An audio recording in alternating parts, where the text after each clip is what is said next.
আসসালামু আলাইকুম বন্ধুরা, আপনাদেরকে আমি আজকে দেখাবো কীরকম ভাবে আর্জেন্ট সিল বা স্টাম্প তৈরি করতে হয়।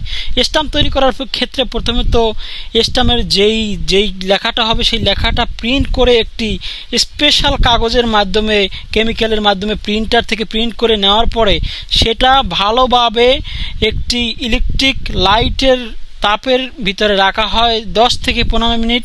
তারপর রাখার পরে এই যে দেখছেন থালাটার ভিতরে রাবারটি দিয়ে আরেকটি কেমিক্যাল অ্যাড করে তারপরে সেটাকে ভালোভাবে ঘষতে হয়। ঘষলেই হচ্ছে সেই লেখা অংশ শুধু থাকে এবং বাকি অংশ মুছে যায়।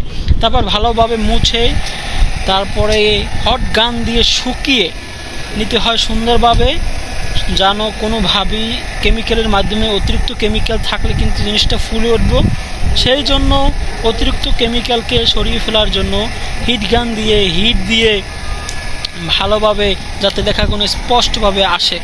হিট দেওয়ার পরে এই যে আমাদের রেডি হয়ে গেল সিল। এভাবেই কিন্তু আর্জেন্ট সিলগুলো তৈরি করা হয়। ধন্যবাদ ভিডিওটি শেষ পর্যন্ত দেখার জন্য। ভালো